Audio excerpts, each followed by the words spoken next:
salve mais um Papo de Padre. Estamos no quarto passo, a busca do amor. Aí, ó, coraçãozinho, o amor. Você tem amado? Tem refletido? Olha, aproveita a oportunidade, procura os nossos programas anteriores para poder sintetizar. É passo a passo. O amor é paciente, o amor é prestativo, o amor não é invejoso. E agora, o amor não pode ser arrogante e nem se orgulhar. Não é arrogante e nem orgulhoso. Segue-se o termo, aula de grego, perperuetai, que indica vanglória. Desejo de se mostrar superior para impressionar os outros com atitude pedante e um pouco agressiva. Quem ama não só evita falar muito de si mesmo, mas porque está centrado nos outros, sabe manter-se no seu lugar, sem pretender estar no centro.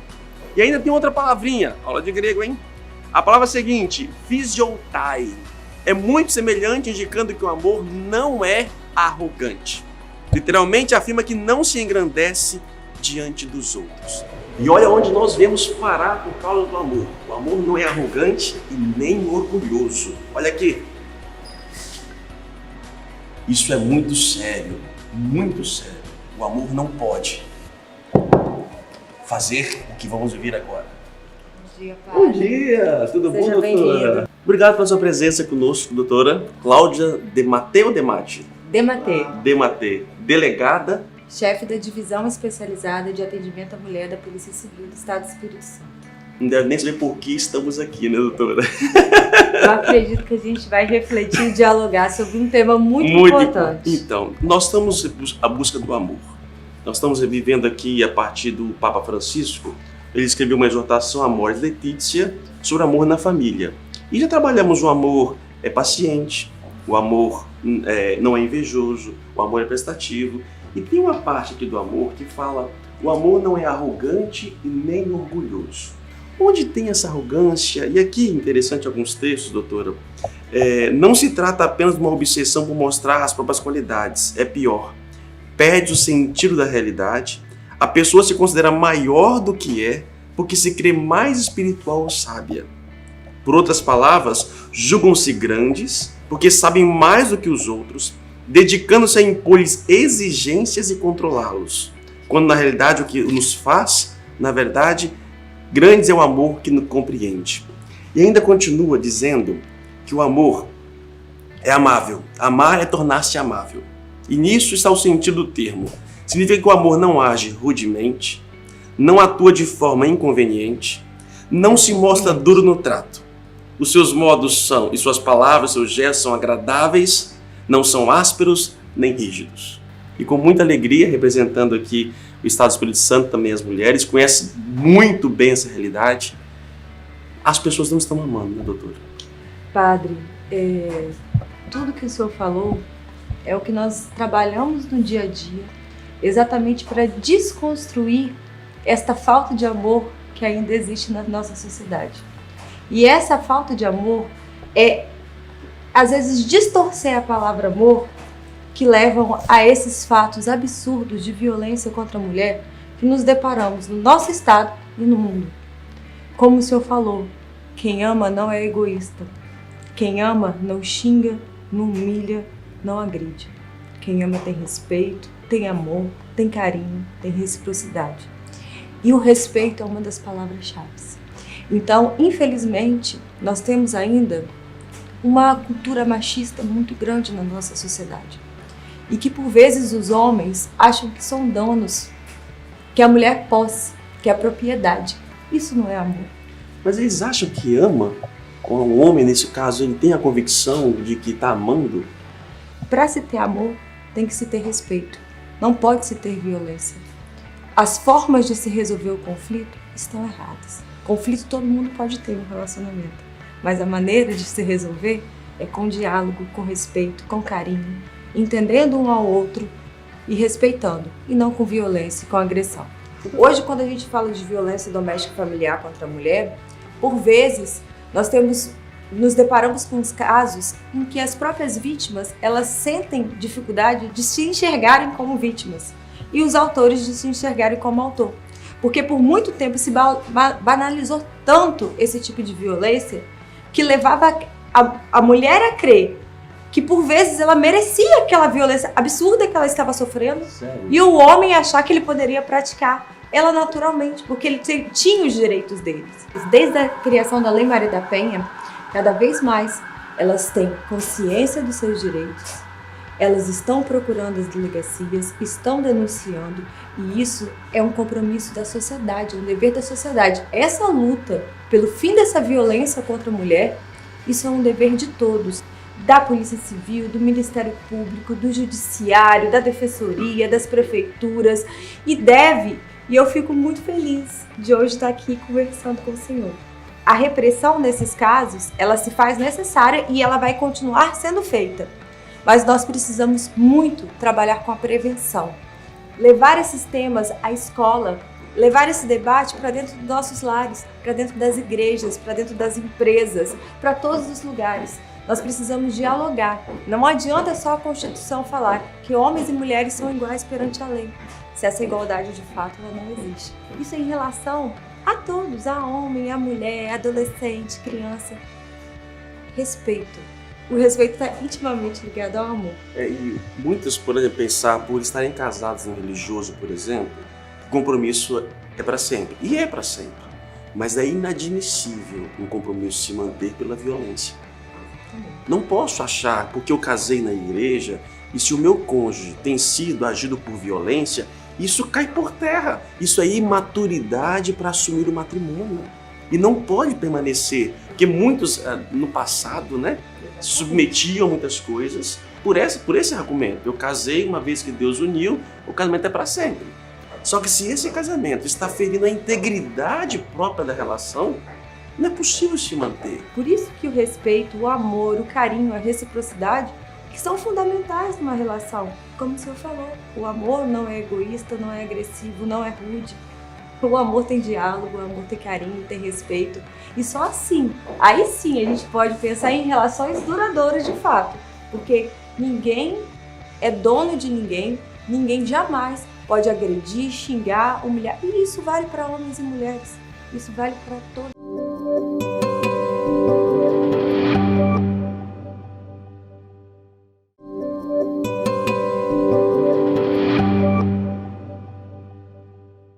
Ninguém jamais pode agredir, xingar, humilhar. E isso vale para homens e mulheres.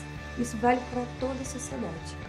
Aqui é seu ambiente de trabalho, doutora? Também. Mas mais lá. Vamos lá, vamos conhecer então, vamos conhecer o seu ambiente lá. Uma sala bem feminina, né? Já percebe aqui pelas flores. É uma lembrança que eu ganhei do meu esposo. Sério? Ele é delegado de polícia também, Diego Yamashita, e ele viu... É operacional realmente e ele achou a minha cara. Vai, doutor. Não, faz isso não. Olha isso, compadre! Nossa, padre! O senhor não merece isso jamais. Olha, com a arminha na mão ainda, hein? Legal, gostei.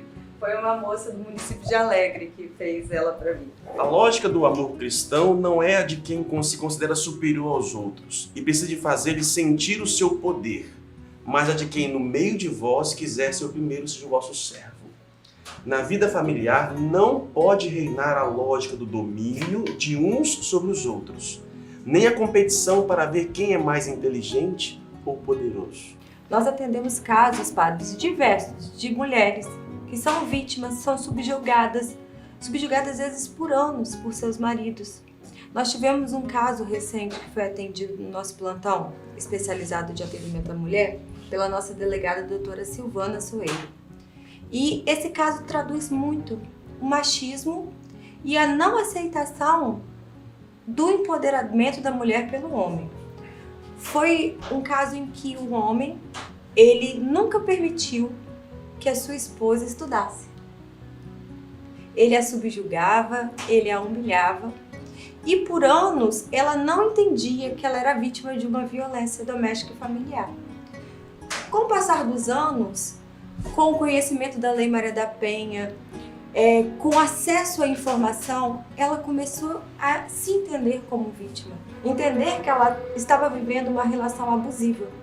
E ela começou a se qualificar, estudar, buscar crescer. E ele sempre desdenhando dela, sempre achando que ele era superior, e que ela era menos. E ela, por fim, conseguiu ser aprovada em uma faculdade. E quando ele percebeu que ela tinha conseguido realizar o que ela havia falado, ele, na hora que ela falou que ela ia se matricular para começar a cursar, ele a agrediu fisicamente, lesionou ela muito, a ofendeu e falou que ele casou com uma mulher burra, que se ele quisesse uma mulher inteligente, ele teria buscado nos bancos da faculdade. Caramba. Ele foi preso em flagrante e autuado e encaminhado para o presídio. Hoje nós temos a Lei Maria da Penha. Hoje o homem está inserido no mercado de trabalho, a mulher também, ele tem direito de estudar, ela também. Ninguém é dono de ninguém. E o que o senhor falou me remeteu a uma palavra. É companheirismo. Quando se ama, você quer ver o outro crescer, você quer ver o outro bem, você quer ver o outro feliz. E isso é uma via de mão dupla. Não se pode jamais achar que uma pessoa tem o direito de agredir, de subjugar, de tolher alguém de crescer. O empoderamento feminino. Só que às vezes um pouco distorcido. Você vê muito no meio musical, no funk, assim, alguns representantes aí femininos, né? Só que não significa somente essa liberdade sexual. Não, o empoderamento, ele se traduz exatamente, quando a gente fala em feminismo, empoderamento da mulher, é essa busca pelos mesmos direitos, seja de liberdade de expressão, seja de inserção no trabalho. Como eu disse antes, tá lá bonito da Constituição falando, homens e mulheres são iguais perante a lei. Só que não adianta eu ter essa igualdade pregada só no papel na Constituição. Ela tem que existir formalmente. Quando se fala em igualdade entre homens e mulheres, nós sabemos, por exemplo, que existem diferenças biológicas, por exemplo. Muitas vezes o homem tem uma força física maior que a mulher. Eu quero mudar isso? Não estou querendo mudar isso. Eu estou querendo igualdade de fato. Igualdade de oportunidades, oportunidade de emprego e respeito na sociedade, respeito nas condutas. Isso, quando a gente fala em feminismo, feminismo é diferente do machismo. Quando se fala em empoderamento, o machismo é o homem querendo impor a sua vontade, a sua força pela mulher, pela sua condição de homem. Querendo impor sua força. Quando a gente fala em feminismo, no empoderamento da mulher, o que as mulheres buscam não é impor a sua vontade pelo fato de ser mulher. É que se respeite os direitos de todos igualmente. Isso é muito importante. Com essa mulher um pouco já conquistando seu espaço, em alguns lugares já conseguiu o seu lugar, está acontecendo ao contrário? O movimento ao contrário dos homens sofrerem por causa de mulheres já empoderadas? Já tem algum caso assim registrado? Delegacia do homem, por exemplo. Vai chegar um momento para ter a delegacia do homem? O que acontece? Não é isso que se busca. O que se busca é que não se tenha essa violência praticada contra ninguém. Pode existir casos de mulheres que agridem, ameaçam, praticam algum tipo de crime contra o homem, contra o seu marido, seu companheiro? Sim, existe. Ela vai responder, vai ser punida igualmente. Só que, estatisticamente, o número de casos de mulheres que são vítimas de violência doméstica e familiar, ele é estarrecedor. Todos os dias, nós abrimos o jornal, vemos no noticiário da TV casos absurdos de mulheres que foram agredidas, ameaçadas e até tiveram suas vidas ceifadas simplesmente pelo fato de serem mulheres. Para o senhor ter uma ideia, padre, o ano passado aqui no estado do Espírito Santo, a nossa divisão especializada de atendimento à mulher registrou quase 15 mil boletins de ocorrências de mulheres que foram vítimas de violência doméstica e familiar, fora os casos que ainda são subnotificados. As mulheres estão tomando coragem de buscar a delegacia, denunciar e não aceitar jamais se submeter a uma relação abusiva. Só que nós sabemos que ainda assim, com esses números estarrecedores, existem muitas mulheres que sofrem caladas, por medo, por vergonha da família, do vizinho, do parente, medo de serem julgadas pela sociedade, pela questão da dependência econômica que muitas vezes tem, É verdade. questão da ligação afetiva que tem com esse autor dessa violência, porque pode ter um filho por vezes dessa relação. Isso é o que nós chamamos de fatores que dificultam as vítimas de denunciar. As pessoas estão tentando resolver os conflitos de maneira errada. Ninguém tem o direito de fazer isso com outra pessoa. Eu lembro quando eu trabalhava na paróquia de periferia, aqui em Vitória, na Grande São Pedro, e atendia muitos casos assim, de mulheres que não tinham condições financeiras, que dependiam exclusivamente do seu esposo, eram violentadas, mas não tinham para onde ir. E muitos, no caso, alguns homens, por exemplo, a mulher tinha sua profissão, ela ficou mãe, e eles decidem, olha, deixa de trabalhar para poder cuidar dos nossos filhos. Até aí tudo bem. Só que daqui a pouco o cara começa a aprontar, começa a violentar, e essa mulher vira como refém daquele homem. E aí fica realmente difícil, como é que eu vou denunciar? Quando se fala do empoderamento da mulher, como o senhor perguntou, é empoderamento em todos os sentidos. É empoderamento de existirem políticas públicas para essas mulheres, elas se capacitarem, serem inseridas no mercado de trabalho, para nós efetivamente acabarmos com essa discriminação, essa desigualdade até em relação ao emprego, para elas poderem ter o seu próprio sustento. E além de tudo, hoje com a Lei Maria da Penha, nós temos vários mecanismos de proteção a essas mulheres que são vítimas. Então nós temos as medidas protetivas que possibilitam o afastamento desse agressor do lar. Então isso ajuda muito hoje nesse encorajamento. Se você vive algo semelhante, isso não é amor.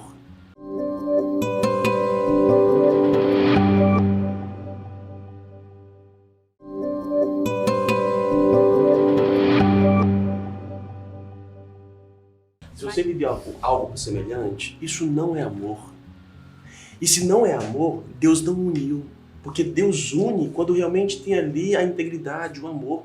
Diz aí no Papa, a pessoa que ama é capaz de dizer palavras de incentivo, que reconfortam, fortalecem, consolam e estimulam.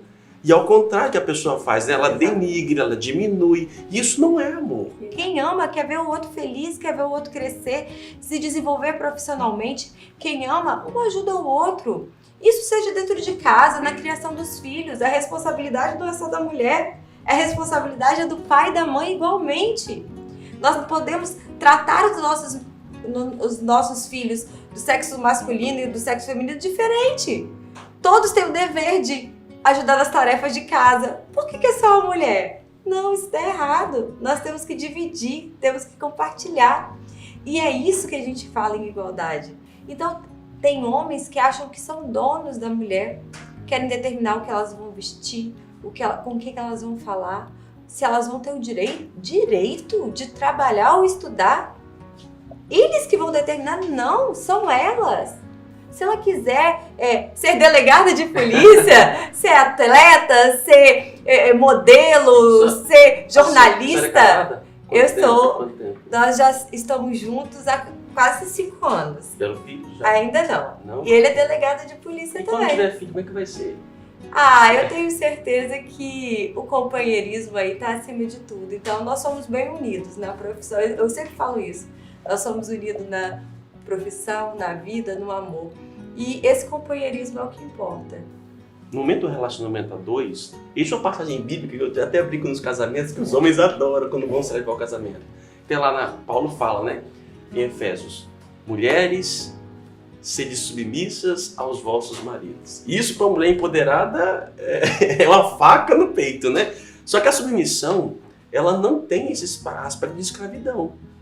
Você pode ter a sua vontade, os seus desejos, e aí ao mesmo tempo se submeter. Olha, vou tomar uma decisão, não vou tomar sozinha, vou conversar com meu esposo, vou conversar com a minha esposa. E até engraçado que o texto continua, né? Maridos, amem as suas esposas como Cristo amou a sua esposa e deu a vida pela igreja. Ou seja, é melhor ser submisso do que dar a vida pela outra pessoa.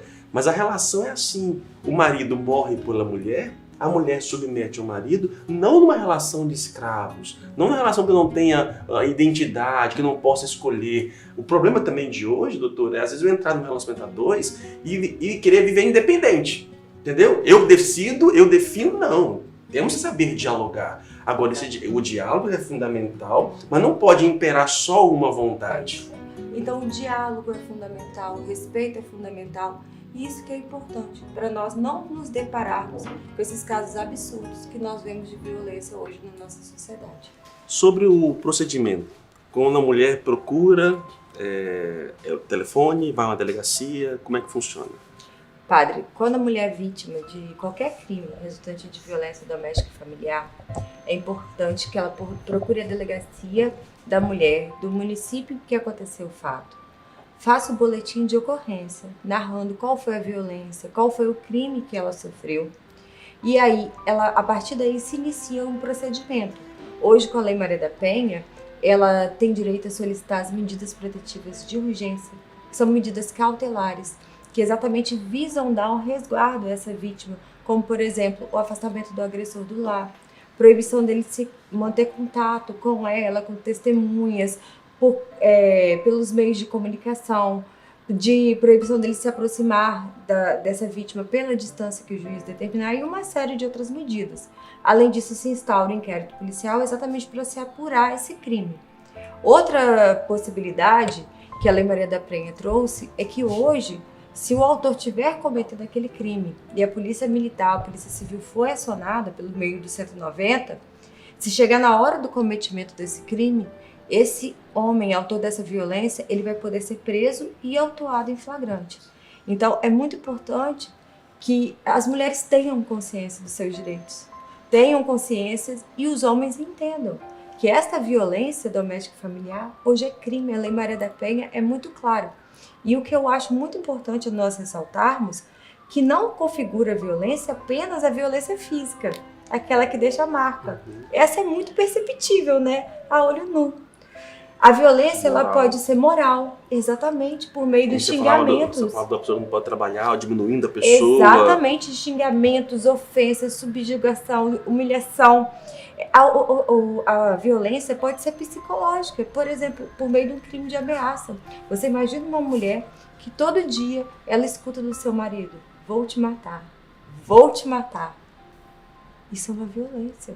E não é amor. E não é amor. Não é amor, gente. Não pode ser. Amor não pode ser desse jeito. Padre, a violência pode ser até sexual e vai configurar crime. Um marido que, mediante violência ou grave ameaça, obrigue a mulher a manter a conjunção carnal, ele pode sim responder pelo crime de estupro. Então, é muito importante a gente conversar e orientar. O que nós temos de acabar é com esta violência, com a agressividade. Me corrija aqui, chefe do departamento do estado inteiro. Isso, eu sou delegada-chefe da Divisão Especializada de Atendimento à Mulher. Eu sou responsável por coordenar todas as delegacias especializadas de atendimento à mulher do nosso estado, mais o nosso plantão especializado que funciona 24 horas na capital. Somos 20 delegadas exclusivas para o combate à violência doméstica e familiar contra a mulher. Nós temos uma equipe de investigadores, escrivães, agentes, psicólogas, assistentes sociais que fazem parte dessa divisão e que trabalham com muito amor e carinho. O amor, mais uma vez repito, não age rudemente, não atua de forma inconveniente, não se mostra duro no trato. Os seus modos, suas palavras, seus gestos são agradáveis, não são ásperos nem rígidos. Detesta fazer os outros sofrer. Se você vive tal situação, sinto muito, você não ama. E somente amando nós seremos plenos, porque fomos feitos à imagem e semelhança do amor. Converta-se, peça a graça de Deus, ore, peça, e vai mudando suas atitudes, esforce para ser melhor.